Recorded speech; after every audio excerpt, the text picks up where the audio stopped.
April 17, 1975. I joined hell.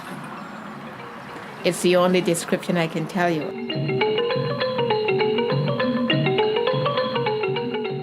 Makara Meng was 5 years old when the Khmer Rouge invaded her home in Cambodia. At 4 in the morning, her village was awakened by the Khmer Rouge demands to evacuate. Don't take anything, just leave. I took my piggy bank. My mother took bags of money. That's valuable stuff. My dad kind of suspicious something really went wrong because being police officer, he heard something. We left the house joining hundreds of people from the same village onto the road, just keep on going. We question each other like, where are we going? They said, leave town. Before then, Meng's village was a peaceful place where she lived with her family. Everybody in the community or in the block know one another.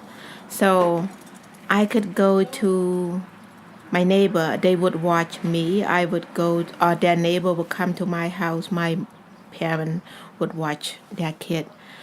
That's the life of city and village. So we're very open. We're not isolating like right now. Everyone knows each other. Yeah. No one knew where they were going when they left the village. The Khmer Rouge soon forced them into labor camps where Meng was separated from her parents. Life during Khmer Rouge was beside hard work.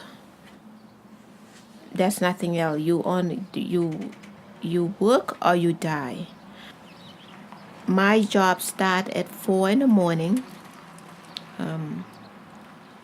until noon. Lunch was a bowl of water with a few grains of rice. If you cooperate, I wasn't the kid that's cooperate, so most of the day I had just a bowl of water.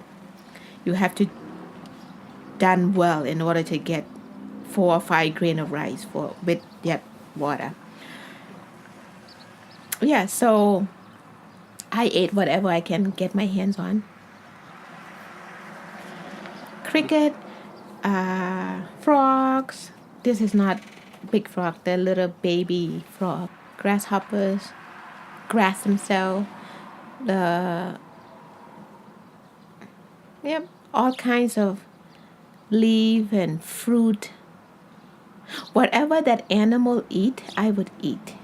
She says there were at least 100 children under 10 years old in her camp, led by a teenaged overseer.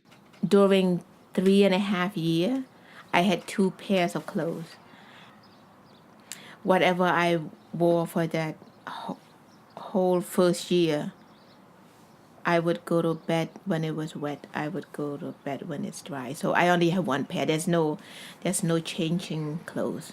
Meng survived 3 years in the labor camp until Vietnamese troops invaded Cambodia in 1978.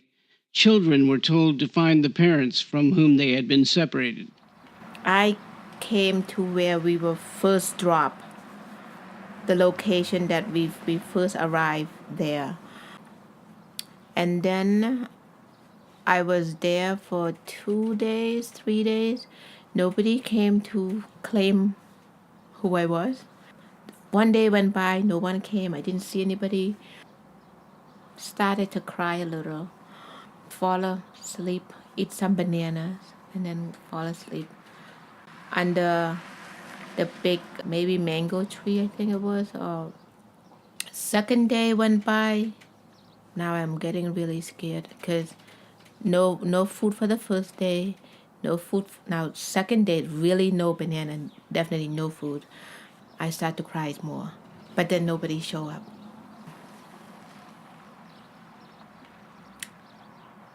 Third morning, about probably, 10, 11 o'clock, I saw this old lady walk towards me.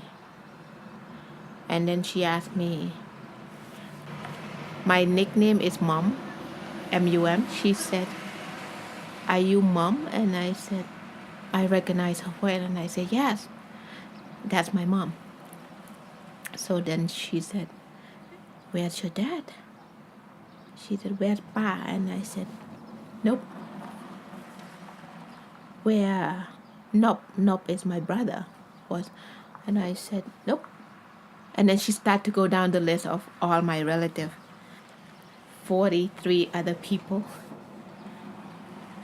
I think after she said to number 10 or so, she just break down crying.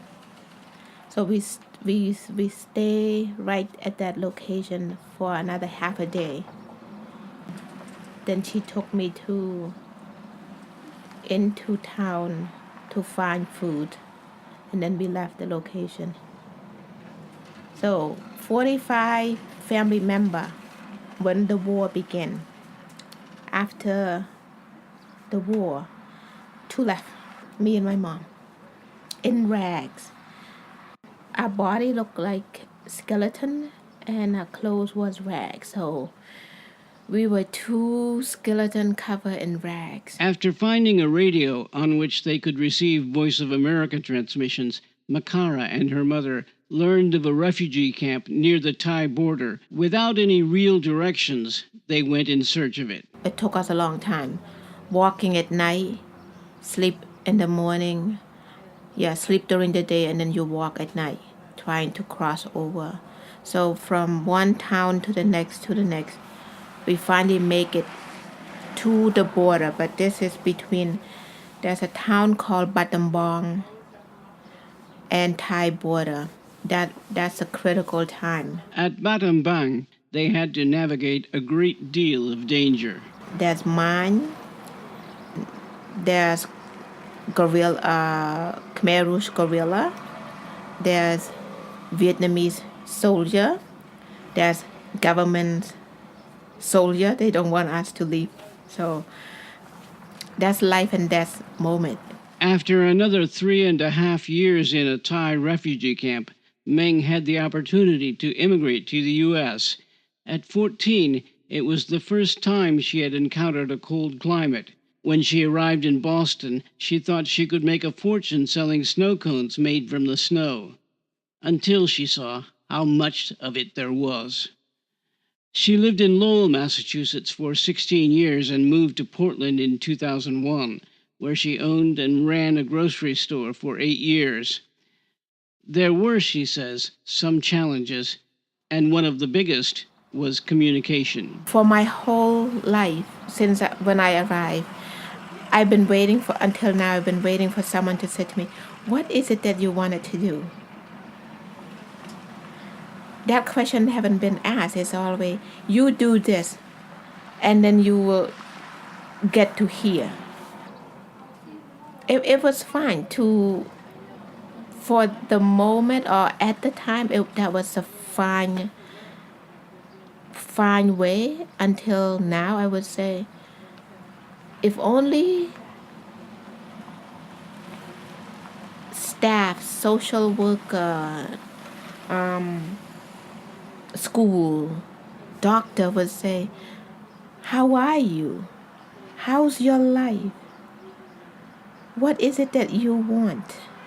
It would have been a different picture, but I don't remember any of those questions had asked me. Meng now does volunteer and advocacy work in her community, recognizing what she calls the joy and the opportunity of being in America. Sometimes I question myself, why am I still here? There's many others time that I encounter death and I still alive. So sometimes I celebrate the moment of alive and said, I'm strong, I have message, I have purpose to achieve. For Immigrant Voices, I'm Keith Ludden.